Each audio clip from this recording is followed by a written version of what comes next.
નડિયાદ શહેરમાંથી પસાર થતો દાંડી માર્ગ ચાલુ વરસાદની સિઝનમાં તૂટતા કોંગ્રેસ દ્વારા ભ્રષ્ટાચારના આરોપો લગાવવામાં આવ્યા હતા. જોકે વાસ્તવમાં આ રોડ વર્ષ 2019માં બન્યો હતો અને રોડ બન્યાના 7 વર્ષ વીત્યા હોવાથી તેમજ વાહનોના ભારે આવન જાવનથી રોડ તૂટ્યો હોવાનું ધારાસભ્ય પંકજ દેસાઈએ જણાવ્યું છે. વધુમાં તેમણે કોંગ્રેસના શાસનમાં માત્ર કાગળ પર જ રોડ બનતા હોવાનું કહી કોંગ્રેસને વળતો જવાબ આપ્યો છે. નડિયાદ શહેરમાંથી દાંડી માર્ગ પસાર થાય છે. ડભાણ ચોકડીથી મિશન અને સંતરામ મંદિર થઈને પારસ સર્કલ થઈને કોલેજ રોડ થઈ ઉત્તરસંડા અને આગળ ભૂમેલ તરફ જાય છે. આ રોડ ફેઝ વાઇઝ વર્ષ 2019માં રિનોવેશન કરવામાં આવ્યું હતું. અંદાજિત 17 કરોડના ખર્ચે આ દાંડી માર્ગ પર street light, footpath, slab drain, રોડની વચ્ચે ગ્રીલ સાથે નવો રોડ બનાવવામાં આવ્યો હતો, જે આજે 7 વર્ષ થયા હોવાથી તેમજ વાહનોના ભારે ઘસારાના પગલે નડિયાદ શહેરમાંનો આ રોડ ધોવાયો છે. ઠેક ઠેકાણે ખાડા અને કાર્પેટ ઉખડી જતા રોડ બિસ્માર થયો છે. જોકે હવે વરસાદે વિરામ લેતા આ રોડની મરામત R&B ડિપાર્ટમેન્ટ દ્વારા શરૂ કરવામાં આવી છે. શરૂઆતમાં આ રોડ જ્યાં ડેમેજ થયો છે તેવા ભાગોમાં મોટા ખાડા પૂરવાનું કામ શરૂ કરવામાં આવશે. આ બાદ સરફેશન કરવામાં આવશે અને પેવર પટ્ટાથી કાર્પેટ કરવામાં આવશે. આ કામગીરી આગામી 4 થી 5 દિવસ સુધી ચાલશે. થોડા દિવસ અગાઉ કોંગ્રેસ દ્વારા આ માર્ગમાં ભ્રષ્ટાચાર થયાના ગંભીર આક્ષેપો કરવામાં આવ્યા હતા, જેને લઈને ધારાસભ્ય પંકજ દેસાઈએ જણાવ્યું કે આ તમામ આક્ષેપો પાયાવિહોણા છે. તેઓ પ્રજાને ગેરમાર્ગે દોરી રહ્યા છે. વાસ્તવમાં આ રોડને 7 વર્ષ અગાઉ થયો હોવાથી હાલમાં ડેમેજ થાય તે સ્વાભાવિક છે. વાહનોના ભારણ અને શહેરમાં પાણી ભરવાના લીધે આ રોડ થોડા ભાગમાં તૂટી ગયો છે. તેમણે વધુમાં કહ્યું કે જ્યાં સુધી સરદારની પ્રતિમા પાસેનું કોમ્પ્લેક્સનો નિકાલ નહીં કરવામાં આવે અને સફાઈ નહીં થાય ત્યાં સુધી આ સ્થિતિ રહેશે, જેની સીધી અસર આ રોડને પણ પડી શકે છે. વધુમાં તેમણે કહ્યું કે કોંગ્રેસના સમયમાં કાગળ પર જ રોડ બનતા હતા, પરંતુ વડાપ્રધાન નરેન્દ્ર મોદીના શાસનમાં કામગીરી કરવામાં આવે છે. હાલ આ રોડ જ્યાં જ્યાં તૂટ્યો છે ત્યાં અમારું 1 મહિના પહેલા જ ધ્યાન ગયું હતું, જેથી અમે તુરંત જ રાજ્ય સરકારને આ બાબતે જાણ કરી સમારકામની માંગ કરી હતી. બીજી તરફ આ માર્ગ કેન્દ્ર હસ્તક હોવાથી સાંસદ દેવુસિંહ ચૌહાણ દ્વારા પણ જોબ વર્ક માટે એપ્લાય કરી દેવાય છે. થોડા દિવસ અગાઉ નડિયાદ ઉત્તરસંડા રોડ પર 50 થી 100 મીટરના આ ડેમેજ રોડને RCC રોડમાં તબદીલ કરી દેવામાં આવ્યો છે અને આવનાર સમયમાં જ્યાં જ્યાં આ રોડ પર પાણી ભરાય છે તેવા ભાગમાં RCC કરવા અમે રાજ્ય સરકારને રજૂઆત પણ કરી છે.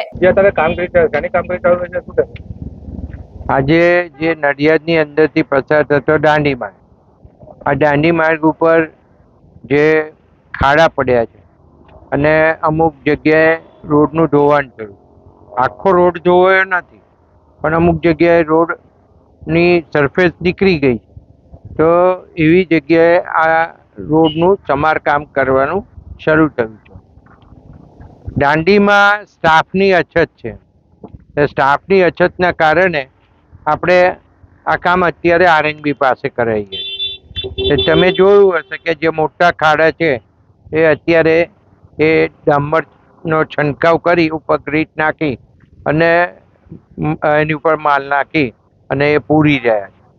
એટલે આ કામ પહેલું ખાડા પૂરવાનું થશે, મોટા ખાડા, અને ત્યાર પછી જે સરફેસ ડેમેજ થઈ છે એ સરફેસને ડેમેજ થઈ છે એને પેવર પટ્ટાથી કાર્પેટ કરવાનું કામ કરશે. એટલે આ કામગીરી 4-5 દિવસ ચાલશે સંપૂર્ણ કામગીરી. અને આવતીકાલે અહીંયા જે જગ્યાએ સરફેસ આખી ખલાસ થઈ છે અને જે પેવરથી કરવાની છે એના પટ્ટા મારી દેશે કે આટલેથી આટલા ભાગમાં આ સરફેસ કરવાની છે અને પછી પેવર પટ્ટાથી કામ શરૂ થવાનું છે. મારે બીજું ખાસ કરીને કહેવું કે આ રોડ છે એ લગભગ 2019ની અંદર મંજૂર થયેલો, એને અને આ 2025 ચાલે છે. 2025નો એન્ડ આવવાની શરૂઆત ડિસેમ્બર મહિનામાં એન્ડ થશે. એટલે 2-3 મહિના પછી લગભગ 7 વર્ષ ઉપર આ રોડને થશે.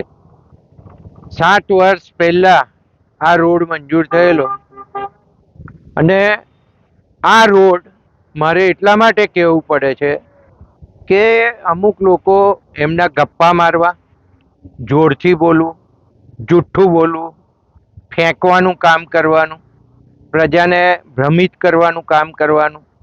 તો મારે આજે કહેવું છે કે આ રોડ જે 2019માં મંજૂર થયેલો અને 17 કરોડના ખર્ચે બન્યો હશે, તો 17 કરોડ રૂપિયા એને એવું કહ્યું છે કે સંતરામ રોડથી અહીં કોલેજની કેનાલ સુધીના ખર્ચ્યા છે.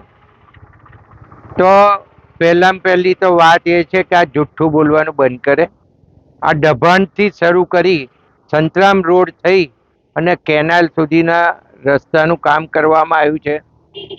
આ રસ્તાની અંદર જે તે સમયે દાંડી માર્ગમાં સેન્ટ્રલ ગવર્મેન્ટમાંથી મંજૂર થયેલો અને સેન્ટ્રલ જે આખી પહેલામાં પહેલી ગ્રીલ છે એ ગ્રીલ આખી નવી નાખવામાં આવી છે અને છેક મિશન સુધીની ગ્રીલ એ નવી નાખવામાં આવી છે. એની ઉપર જે પોલ છે, ઇલેક્ટ્રિકના પોલ, જે સ્ટ્રીટ લાઇટના પોલ છે, એ સ્ટ્રીટ લાઇટના પોલ પણ નવા નાખવામાં આવ્યા છે. સાઈડોમાં ફૂટપાથ છે, એ ફૂટપાથ પણ નવી બનાવવામાં આવી છે અને અમુક જગ્યાએ સ્લેબ ડ્રેન લેવામાં આવી છે. તો 40% જેવું કામ સ્લેબ ડ્રેન ને બીજું બધું છે ફૂટપાથનું ને એનું, અને બાકીનું રોડ કાર્પેટિંગ, એમાં જુદા જુદા લેયર આવે. એ જુદા જુદા લેયરથી આ રોડ બન્યો હતો. તો એનું કામ છે અને રોડ ફર્નિચરનું કામ છે. તો આ તમામ કામ છે ને એ પહેલાં કોંગ્રેસના સમયમાં એ કાગળ ઉપર રોડ બનતા હતા. ભાઈ નરેન્દ્ર મોદી સાહેબના રાજમાં એ બધી સિસ્ટમો જ્યારથી અહીં આવ્યા ત્યારથી બંધ થઈ ગઈ છે અને આ રોડની સંપૂર્ણ ચકાસણી થાય ત્યાર પછી જ પેમેન્ટો થતા હોય છે. અને રોડ તૂટવો આટલા વર્ષ થાય તો તૂટવો એ સ્વાભાવિક વસ્તુ છે. વરસાદ એટલો બધો પડતો હોય તો આ રોડ તૂટે.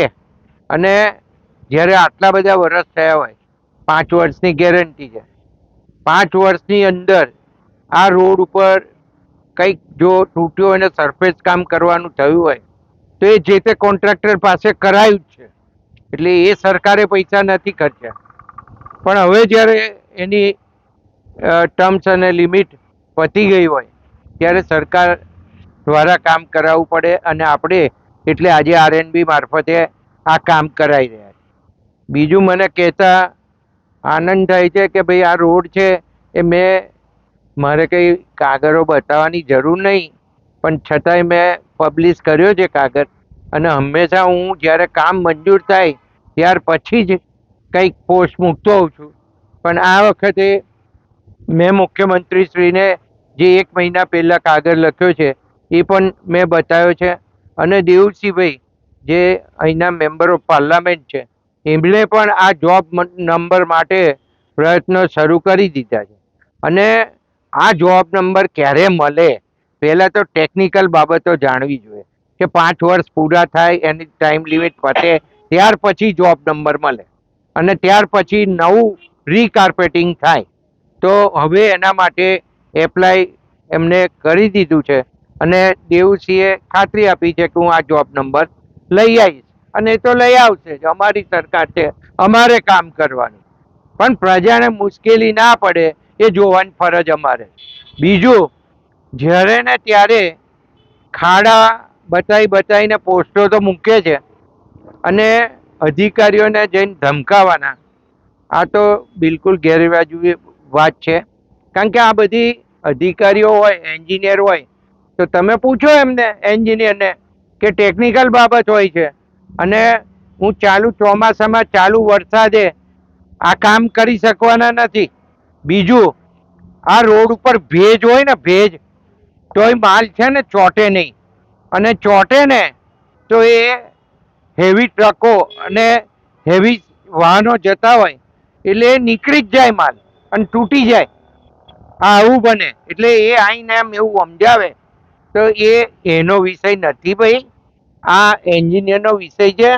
અને એન્જિનિયર આ સારી રીતે જાણતા હોય કે પેચકામ કેવી રીતે ક્યારે કરવું, એ બધું એમને ખબર જ હોય, છતાં પણ એમાં વેટ મિક્સ ખાડા પડી ગયા હોય તો વેટ મિક્સનો માલ 3 થી 4 વાર ખાડામાં નખાયો છે એ પણ હકીકત છે. એટલે પ્રજાને મુશ્કેલી ના પડે એવું તો કરવામાં આવ્યું. બીજું ઘણા મોટા ભાગના રોડ ઉપર પાણી ભરાઈ રહે છે. આ પાણી ભરાઈ રહે છે, તમને ખબર છે કે મુખ્ય સમસ્યા કઈ છે, અને એ જ્યાં સુધી એ કોમ્પ્લેક્સ નહીં હટે અને એની નીચેની સ્લેબ ડ્રેન ખુલ્લી નહીં થાય, પાણીનો નિકાલ પૂરેપૂરો ઝડપથી નહીં થાય, ત્યાં સુધી આ પાણી ભરવાનું ચાલુ રહેવાનું છે. એના કારણે વધારે રોડ જલ્દી તૂટવાનું કારણ એ પણ એક છે. જે જગ્યાએ સિમેન્ટ કોન્ક્રીટનું કરવાનું હતું એ જગ્યાએ કર્યું છે. જે જગ્યાએ એમને જે સરફેસ જે પ્રમાણે રાખવાની હતી, જેટલી નીતિ રાખવાની હતી, અને એ જગ્યાએ પાણી ભરાતું હતું, એની બાજુમાં જે ડ્રેન હતી, સ્ટ્રોમ વોટર ડ્રેન, એને પણ ચોખ્ખી કરીને એમાંથી પાણીનો નિકાલ થઈ જાય છે. એવા 2 પોર્શન જે હતા, જે હનુમાનજીના કોકરણના મંદિરથી જે આગળના ભાગમાં હતા, એ પણ ક્લિયર થઈ ગયા છે અને ત્યાંથી પાણીનો નિકાલ થઈ જાય છે. એટલે આ જુઠ્ઠું બોલવાનું બંધ કરે અને જોરથી બોલવાનું બંધ કરે. અને ભાઈ, અમે વર્ષોથી કામ કરતા જ આવ્યા છે, પ્રજા માટે કરીએ છીએ. ખાલી ફેસબુક ઉપર ચડાવીને અમે સસ્તી લોકપ્રિય લેતા નથી, અને કોઈ પણ કામ મંજૂર થાય ને પછી જ અમારી પોસ્ટ ચડતી હોય છે. અને બીજું, ટેકનિકલી અમે જ્યારે ખાતમુહૂર્ત કરતા હોય ત્યાં કોન્ટ્રાક્ટરને સ્પષ્ટપણે કહેતા હોય છે કે ભાઈ ક્વોલિટીમાં નો કોમ્પ્રોમાઇઝ